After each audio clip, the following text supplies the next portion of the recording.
Hello everybody, and what is your favorite crypto? Comment down below, alright? Is it Bitcoin? Is it XRP? Let us know, and also check out the Growth Masters Academy, because on this channel, I am just explaining to you guys what my main job is and how much I earn and all that type of stuff, so check it out. I think it is going to be pretty damn cool. Just watch this video if you're a little bit interested, and let's get on with this one.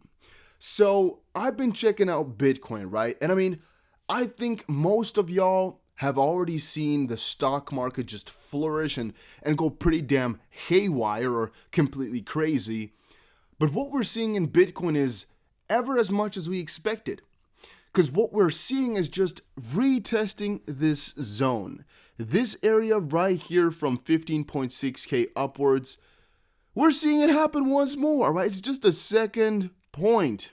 Some will claim a head and shoulder pattern coming, but what I'm thinking here is just we're testing it, keep getting rejected, and thus this will keep happening most likely for a little bit. However, I think we're getting closer and closer, right? Because whatever pattern we draw here, all will come down to a higher high and a higher low pattern. Because if you check it, all right, let's say here is the last low, or choose this one, doesn't really matter. This is the next low that's being made, and if this is the new low, or another one that might be coming here, I guess very soon, the uptrend is still moving on, and this is on a 4-hour chart for Bitcoin. If we were to take it to the weekly or something like that, this is looking to be the first red candle. However, I believe that this week has just started today, right? So it just kind of depends, but if we close, I guess, anywhere above 15.5K this week, it will still be another green candle. And even if this one is red, it is not that strange that we have one red candle. Look at this one right here, all right? Or look at almost any other zone. It is not that crazy if you just pull back once before continuing the momentum. However, the only, I guess, bad side is that it looks like such a big dump.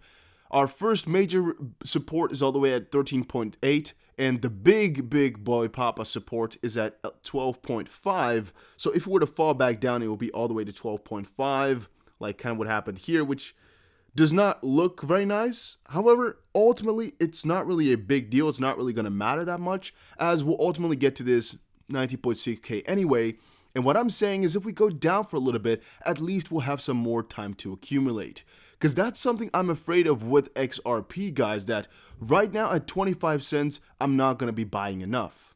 Maybe I'm being too bullish. Maybe I'm not supposed to be that way, but I am. All right, I am bullish on these crypto. And whenever I think about XRP just soaring to its all-time high, 1,400%, 1,450% or even 60, I sometimes am scared that I do not have enough and that I'll regret it all for not buying in my spare time.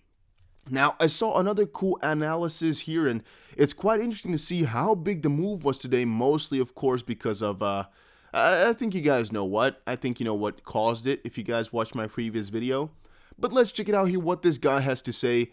SPY has gapped huge on the vaccine news from PFE. It seems the news has created a massive short squeeze on all of the stocks that were suffering from the lockdown, i.e. oil, gas, airlines, cruise, etc. At the same time, tech is showing relative weakness as many of the names pushing the NAS high were CV plays. CV, just check out what the word says here. That's what it means, right? If I say CV, this is what I mean. I just don't want to say it in the video out loud because I don't know YouTube's policy. My plan, as always, is to show patience. A lot of the move may have already happened. My preferred play is for price to pull back into the gap, consolidate, and then reverse higher. I will be focusing on the green zone with support being at the bottom of the gap down to the 50% of the overnight move. If price breaks the high right away, the safest play is to wait for a pullback with tighter price action to get an entry. If price breaks below the 50%, a gap fill is possible. What I'm thinking here, guys, is right now is one of the most unpredictable phases of our lifetimes. It's not normal. It is definitely very, very crazy, and it's something you really should be watching out for. The main reason I'm saying that is because we have, first of all, election FUD/price action, but we now also have this Vexing price action that's going around, which may really complicate things quite significantly, and thus I am warning people to stay cautious right now in the markets and to not be overexposed and not go too heavy, because again, things may really take a very, very quick turn. Bloomberg expert Mike McGlone, Bitcoin on pace to hit 20,000, gold 2,000. Funny enough, gold actually went down quite significantly today, and it was looking like crypto was following suit. All right, it was looking like that. And you might think that's a bad thing because, well, gold and crypto going down is not good. However, this would be splendid if it were to really be the case. Because if that's the case and if that's what's going on, that would most likely indicate that what we're seeing is a direct correlation between gold and crypto, which could be very profitable for us long run, especially if we see another hike coming up in the stock market or something like that. So I'm definitely rooting for that to come to fruition. I mean, Bitcoin obviously is not having a direct correlation to the stock market, otherwise it would have gained today, since almost all stocks went up that were, I guess, hurt from the pandemic. Another thing I really need to recommend you guys is to backtest your strategy. I've seen a couple of people say, I've been trading it this way or that way. And by the way, if it's quote unquote me saying it in the comments, it is most likely a scam, so don't reply to it. And just generally be careful for scams in the comment section. But whenever you're starting a new strategy, backtest it to make sure that it works. And I guess it's just an easy way to see if what you're thinking actually makes a little bit of sense, all right? If you're looking for some patterns or something like that. And here was another, I guess, theory to prove that backtesting will work out and why it's so important. Proving your trading system with backtesting. And he just, as it's under the education tab, explains why it's so important to do that. And it most likely is just reliability and win rate. That's the one I'm gonna pin it on mostly. And it's just for convenience sake. You're getting better with I guess, what's it called now? Psychology of trading. That's one part, but also the movement of money and the fact that you will be down sometimes. But as long as you follow strategy, you normally will be good. What I'm trying to say with that is every trader out there, every one of them has taken losses and will take losses if you're continuing to trade. However, the goal is not to not have losses. It's to overcompensate with bigger wins.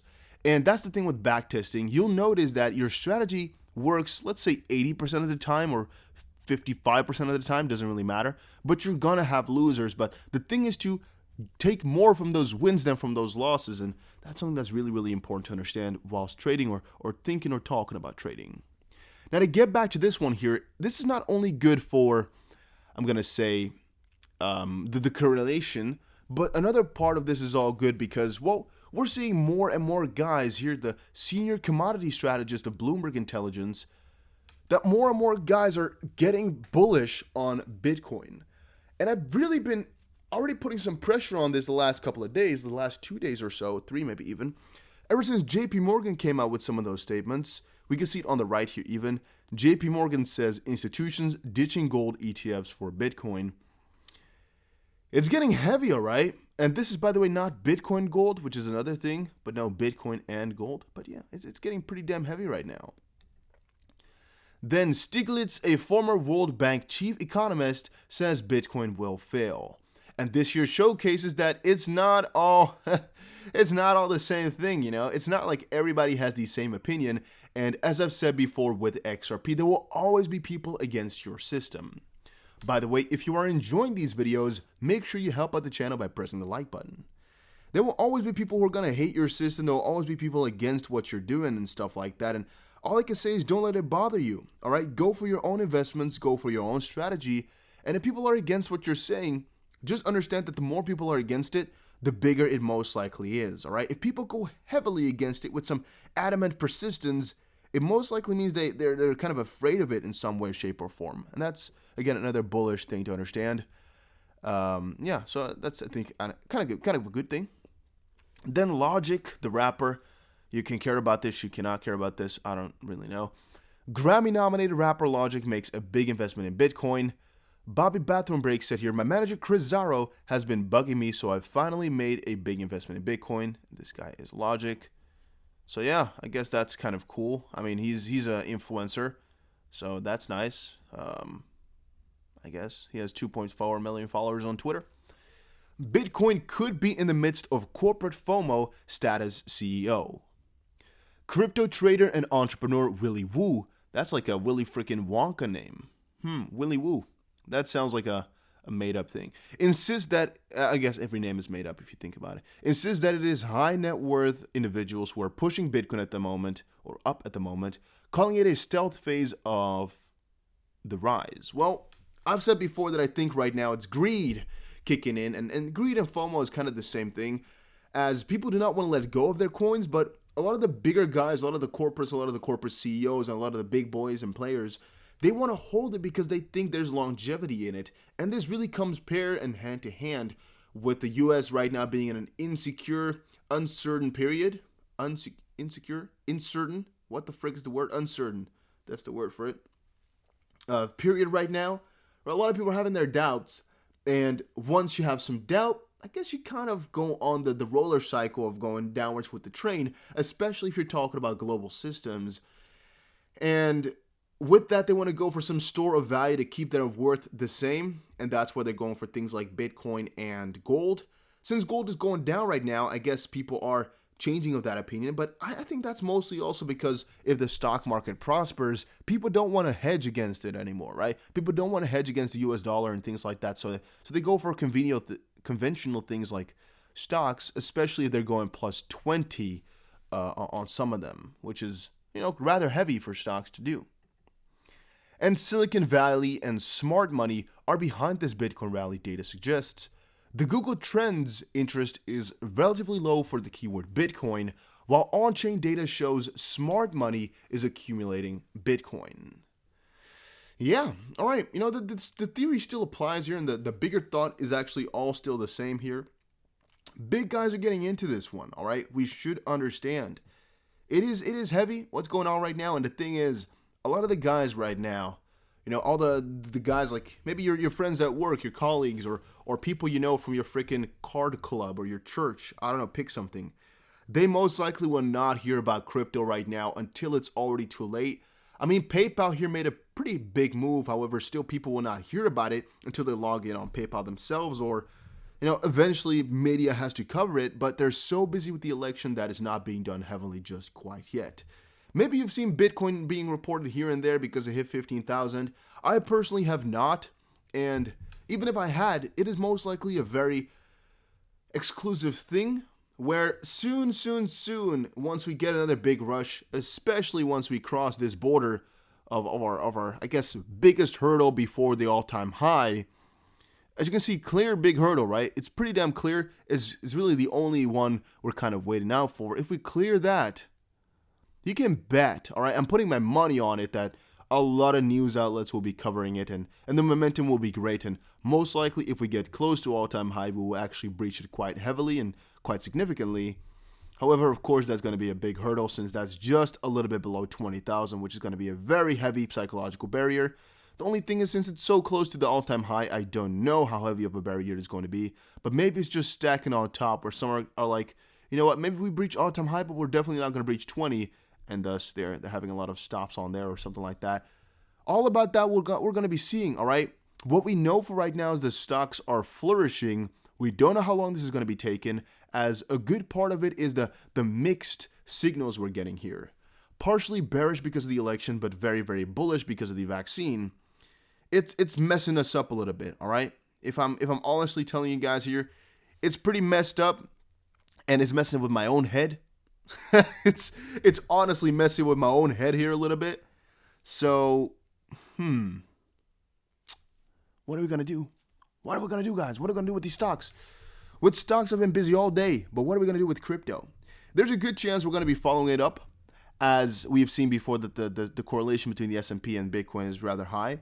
And when I say Bitcoin, I mean crypto. But maybe things have changed now, which will again still be a good thing. But look at this gap here. Look at what has happened. It's a very crazy time right now. All right, so stay cautious. Stay looking at these charts, and if you're trading right now, be very freaking cautious with every move, as there could be a very small snip, and we could breach this zone we've been looking at for a little bit. And if you're asking me about XRP will just follow along with Bitcoin. So anybody claiming that it's very important to watch XRP right now on their own is most likely either lying for attention or kind of delusional. As we'll see here, my first zone that I've showed you guys before, its peak here is at 25.8, which is logically a pretty big barrier, and at about 26.5. We first, of course, have to cross this barrier right here, which we've tested 2 days ago and will most likely test again if Bitcoin were to get a green thing going on right now. And getting to the next one, I don't think it's a really big hurdle anymore as long as Bitcoin goes past that level. But that is what we'll be seeing. XRP, Bitcoin, everything is looking juicy right now. Things are going up, and ultimately this is not really a setback. So stay cautious, but I'm thinking we're good, guys. Bitcoin, if the correlation was really bad and really heavy, would have fallen like crazy by now. And since it's still up here, I'm seeing only a good future ahead of it. So yeah, I'm pretty damn bullish.